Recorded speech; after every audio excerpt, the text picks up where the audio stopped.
الحمد لله نحمده ونصلي على رسوله الكريم أما بعد أعوذ بالله من الشيطان الرجيم بسم الله الرحمن الرحيم إن الصفا والمروة من شعائر الله فمن حج البيت أو اعتمر فلا جناح عليه أن يطوف بهما ومن تطوع خيرا فإن الله شاكر عليم۔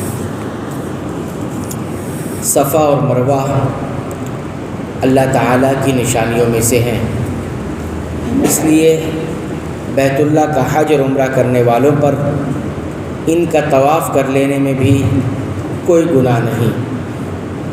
اپنی خوشی سے کرنے والوں کا اللہ قدردان ہے اور انہیں خوب جاننے والا ہے۔ صفا اور مروہ اللہ کی نشانیوں میں سے ایک ہے، یعنی شعائر ہے۔ شعائر جس کے معنی علامتیں اور نشانیوں کے ہوتے ہیں، یہاں پر مراد حج کے وہ مناسک مثلاً سعی کرنا، قربانی کرنا وغیرہ مراد ہے جو اللہ تعالیٰ نے مقرر فرمائے ہیں۔ اس لیے بیت اللہ کا حج کرنے والوں پر ان کا طواف کرنا، یعنی صفا اور مروہ کا چکر لگانا، اس میں کوئی گناہ نہیں۔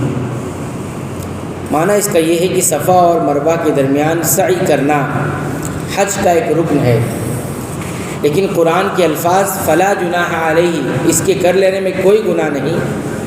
اس سے بعض کچھ صحابہ کو یہ شبہ ہوا کہ شاید ضروری نہیں، کر لے اچھی بات، نہیں کرے تو کوئی مسئلہ نہیں۔ حضرت عائشہ رضی اللہ تعالیٰ کے علم میں جب یہ بات آئی تو انہوں نے فرمایا کہ فلا جناح علیہ ان یطوف بہما، یعنی جب لوگ مسلمان ہوئے تو ان کے ذہن میں آیا کہ صفا اور مروہ کے درمیان سعی تو شاید گناہ ہو، صفا اور مروہ کے درمیان چکر لگانا یہ کیا ہے؟ گناہ ہو۔ کیوں؟ کیونکہ اسلام سے پہلے دو بتوں کی وجہ سے سعی کرتے رہے تھے، دو بت ہیں اس کی وجہ سے یہ سعی اور چکر لگاتے رہے۔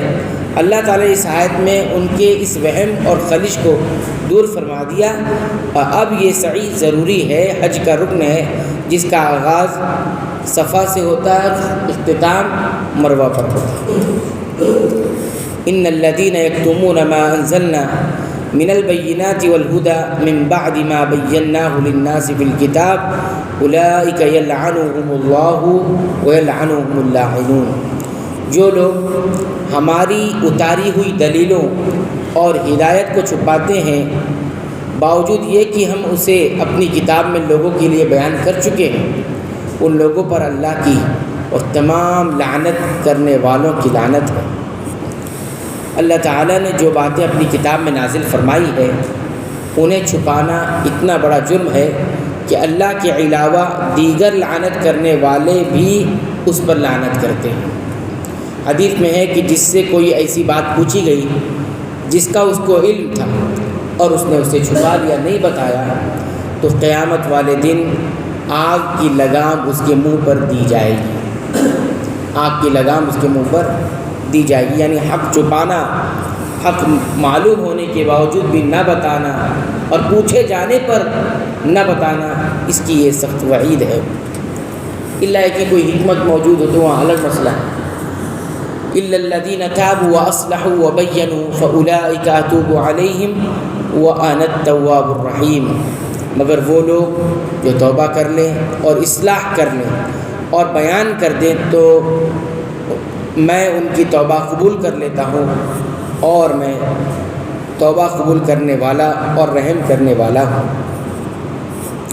ان الذين كفروا وماتوا وهم كفار اولئك عليهم لعنت الله والملائكة والناس اجمعین، یقیناً جو کفار اپنے کفر میں ہی مر جائیں ان پر اللہ تعالیٰ کی، فرشتوں کی اور تمام لوگوں کی لعنت ہے۔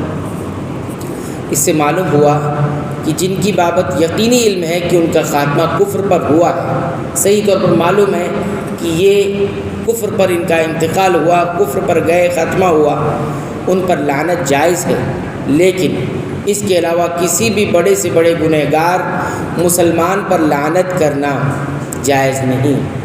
کیونکہ ممکن ہے مرنے سے پہلے اس نے توبہ کر لی ہو، یا اللہ تعالیٰ نے اس کے دیگر نیک اعمال کی وجہ سے اس کی غلطیوں پر عفو پھیر دیا ہو، یعنی معاف کر دیا ہو، جس کا علم ہمیں نہیں ہو سکتا۔ البتہ جن گناہوں پر لعنت کا لفظ آیا ہے ان کے کرنے والوں کی بابت کہا جا سکتا ہے کہ یہ لعنت والے کام کر رہے ہیں، ان سے اگر انہوں نے توبہ نہ کی تو یہ اللہ تعالیٰ کے یہاں ملعون قرار پا سکتے ہیں۔ لہذا ہر گنہ گار پر لعنت نہیں بھیجی جاتی، اور خاص طور پر نام لے کر کہ فلاں پر لعنت ہو، فلاں پر لعنت ہو، تو ایسا نہیں کہا جائے گا۔